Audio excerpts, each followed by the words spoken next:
रात की ठंडी हवा में जलते मांस की गंध और इंसानियत पर पड़े काले धब्बे की वो कहानी जिसे महीनों तक कुछ लोगों ने अफवाह का नाम देकर दबाने की कोशिश की, लेकिन सच को कब तक कैद रखा जा सकता है। महाराजगंज हिंसा मामले में अदालत ने जो फैसला सुनाया उसने पूरा प्रदेश हिला दिया।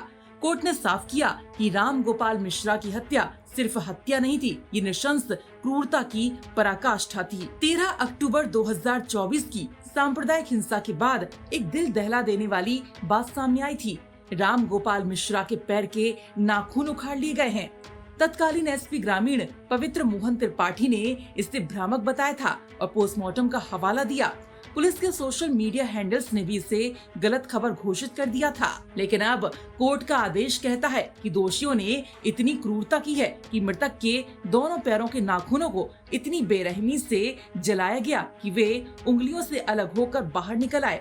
उसके आईब्रो पर चोटें थी। ये कोई साधारण गोलीकांड नहीं था, ये तैयार की गई योजनाबद्ध यातना से भरी हत्या थी। 13 अक्टूबर 2024 दुर्गा विसर्जन जुलूस डीजे की आवाज को लेकर दो समुदायों में विवाद होता है। कुछ ही मिनटों में माहौल फटा, पथराव हुआ और फिर राम गोपाल मिश्रा को गोली मारकर हत्या कर दी गई। लेकिन गोली तो बस शुरुआत थी, बाकी का काम क्रूरता ने पूरा किया और फिर शुरू हुई आगजनी, तोड़फोड़, दंगे। जिले में इंटरनेट बंद, हरदी, महसी, बहराइच, पूरा इलाका डर के सन्नाटे में डूब गया। इस केस के पीछे सिर्फ एक गोली नहीं, एक सोची समझी साजिश थी।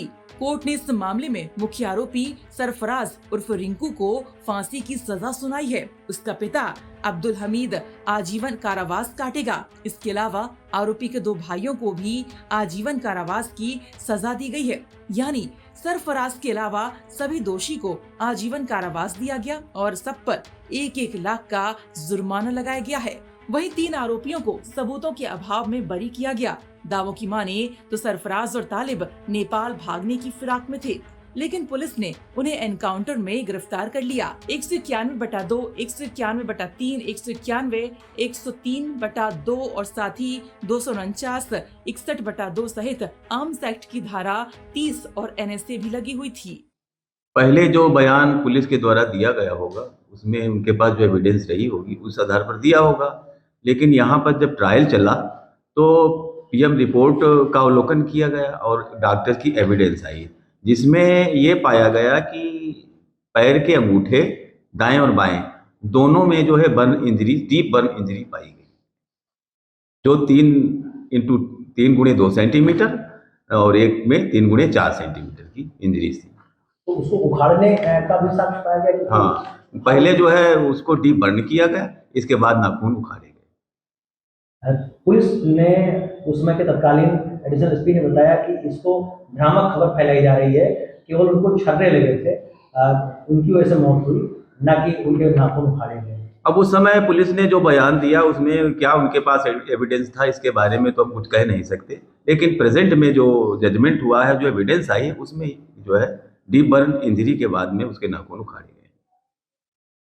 किस तरीके से, और आपने जब उसका अध्ययन किया रिपोर्ट पर, आप सरकारी पक्ष आप ही रख रहे थे, किस तरीके के ब्रूटल मर्डर था, किस तरीके से बेदर्दी से मारा गया? जो आपने ब्रूटल मर्डर के सारे एलिमेंट इसमें उपलब्ध थे, क्योंकि ब्रूटल मर्डर में के जो तथ्य हैं उसमें एक्सेसिव जो है टॉर्चर बिफोर डेथ और मैक्सिमम नंबर ऑफ वुंड्स, ये सब सारे तथ्य जो है रामगोपाल मिश्रा के मर्डर में विद्यमान पाए गए थे। इस वजह से जो है कोर्ट ने इस मर्डर को ब्रूटल मर्डर माना। और 3 जो अभी छोड़ दिए गए उनको किस आधार पर छोड़ा गया, आखिर वो कैसे, क्योंकि वो भी इसमें शरीक थे, जो पुलिस की चार्जशीट थी? वो जो है ये नेम्ड नहीं थे और उनके खिलाफ जो है एविडेंस नहीं आ पाई थी। प्रमोद कुमार सिंह, अपर जिला शासकीय अधिवक्ता फौजदारी। वहीं राम गोपाल मिश्रा की पत्नी रोली मिश्रा और परिवार ने अदालत के बाहर कहा कि ये न्याय है, लेकिन पूरा नहीं, सबको फांसी होनी चाहिए। खैर, एक घटना, एक हत्या, एक अपराध और उसके ऊपर परत दर परत रखे गए झूठ की कलई खुल ही गई है। अदालत ने सच को खोज निकाला। अब सिर्फ एक सवाल बचता है कि अगर नाखून उखाड़कर मारने जैसा सच कोर्ट तक पहुंच सकता है और सच बाहर आ सकता है, तो क्या बाकी सच भी बाहर आएंगे? ये कहानी अभी खत्म नहीं हुई है, ये बस न्याय के पहले अध्याय का अंत है। बहराइच से रामबरन चौधरी की रिपोर्ट, यूपी तक।